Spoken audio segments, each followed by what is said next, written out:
दो। आज हम क्या सोचते हैं, जो नमाज पढ़ते पढ़ते मरा यकीनन जन्नत में जाएगा। हाँ हाँ, जो तिलावत करते करते मरा यकीनन जन्नत में जाएगा। रोजे की हालत में मरा यकीनन जन्नत में जाएगा। याद रखना, जन्नत में जाने के आसार है, लेकिन वो गैरत वाला खुदा पता नहीं क्या फैसला करे। याद रखिए, बड़े बड़े इबादत गुजारों को मगफिरत के बगैर रोक दिया गया है। बेशुमार वाकयात है, इसलिए याद रखना, मगफिरत की किसी के साथ गारंटी नहीं है नाम लेकर कि अमीनुल कादरी की मगफिरत करेंगे, फुला की करेंगे, फुला की करेंगे, फुला की करेंगे। सारी इबादतें करके भी अगर वो मगफिरत को रोक दे तो याद रखना कुछ मिलने वाला नहीं है। बल्कि एक बात आपसे कहूं, अल्लाह ने महबूब से चंद चीजों की दुआ करने का हुक्म फरमाया। चंद चीजों की, बिन मांगे सब दिया, इन्ना आतैना कल कौसर, सारी नेमतें अता की, सारी कसरतें अता की, लेकिन चंद चीजें उनको मांगने का हुक्म दिया। उसमें से एक चीज ये भी फरमाई, कुल रब्बिग़फिर वरहम व अंत खैरुर राहिमीन। किसको हुक्म हो रहा है? ऐ महबूब यूं अर्ज करें, ऐ मेरे रब मेरी मगफिरत फरमा। मालिके जन्नत को मगफिरत की अहमियत बंदों को बताने के लिए हुक्म हो रहा है कि महबूब आप खुद मगफिरत तलब करें। रब्बिग़फिर, ऐ मेरे रब मेरी मगफिरत फरमा, वरहम, और मुझ पर रहमत फरमा, व अंत खैरुर राहिमीन, और तू बहुत रहम करने वाला है। एक मकाम पे फरमाया, कुल रब्बी ज़िदनी इल्मा, इल्म के सवाल की बात की और यहां मगफिरत के सवाल की बात की। इसका मतलब इल्म और मगफिरत से बड़ी कोई चीज होती है तो अल्लाह महबूब को उसको तलब करने का हुक्म देता। बेतलब सब दिया, हालांकि हुजूर के लिए वादा भी किया कुरान में सूरतुल फतह में कि हमने आपके सबब आपके अगलों के और आपके पिछड़ों की खताएं बख्श दिए। मगफिरत का हुजूर से वादा कर लिया गया है, लेकिन तालीम उम्मत के लिए मगफिरत की दुआ मांगने का हुजूर अलैहिस्सलाम को कहा जा रहा है। इससे पता चला कि मगफिरत किसी की भी यकीनी नहीं है। अगर अल्लाह चाहे बख्श दे, वो चाहे तो करोड़ों शराबियों को, पापियों को बख्श दे, और वो चाहे तो 400-400 साल 500-500 साल इबादत करने वालों को रोक ले।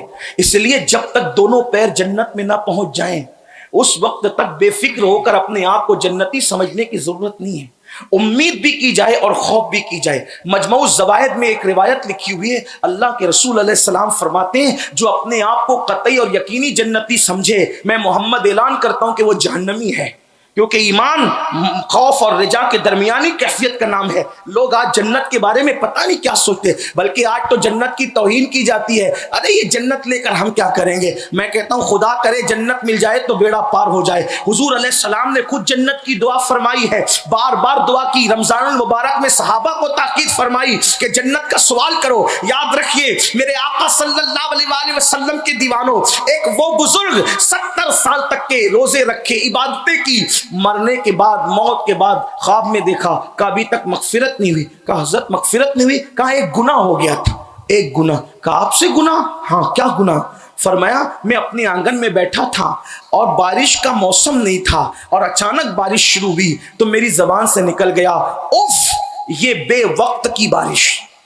एक जुमला निकला, उफ ये बेवक्त की बारिश। फरमाते हैं मरा मौत के बाद अब मुझसे पूछा जाता है, मेरे बंदे तूने बारिश को बेवक्त कहा, हमारे यहां तो हर काम का एक वक्त है। जब तक तू बारिश को बेवक्त साबित नहीं करेगा उस वक्त तक तेरी मगफिरत नहीं होगी। आपसे पूछना चाहता हूं, अगर बेवक्त बारिश किसी अल्लाह वाले की जबान से निकल जाए तो उसकी मगफिरत रोक दी जाती है।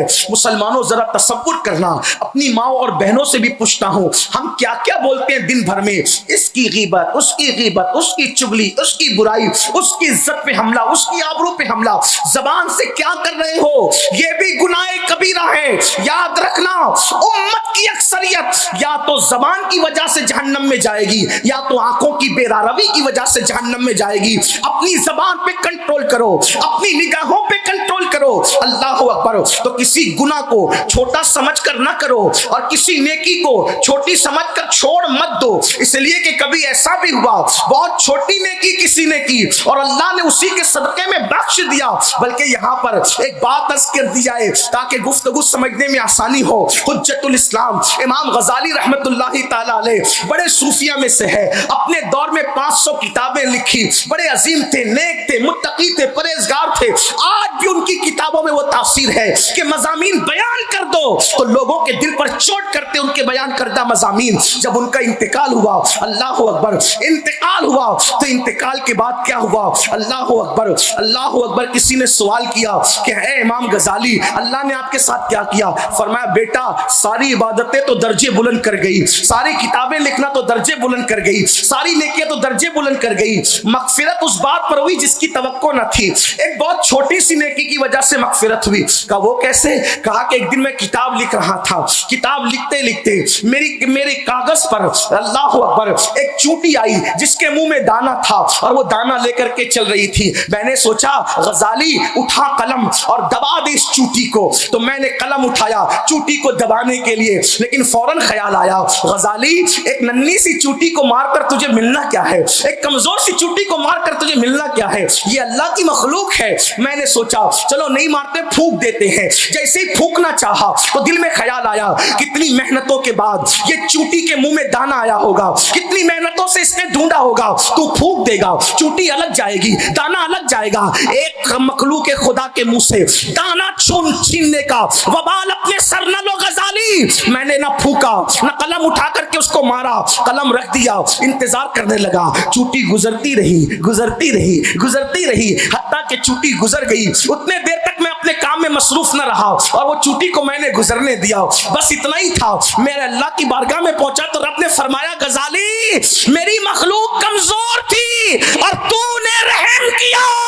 जा तू कमजोर और हम ताकत वाले हैं, हमने तुझ पे रहम किया और तेरी मगफिरत फरमा दी। एक चूटी पे रहम करने की वजह से अल्लाह पाक ने मेरी मगफिरत कर दी। देखा वहां कितने बड़े की पकड़ हो गई और यहाँ कितनी छोटी सी नेकी की वजह से बख्शिश हो गई। इसीलिए किसी भी नेकी को छोटी समझ करके जो है वो छोड़ने की जरूरत नहीं है, क्योंकि कतरे कतरे से दरिया बनता है। और किसी गुनाह को छोटा समझकर करने की जरूरत नहीं है, इसलिए कि पहाड़ों से ठोकर नहीं लगती बल्कि छोटे पत्थरों से ठोकर लगा करती है।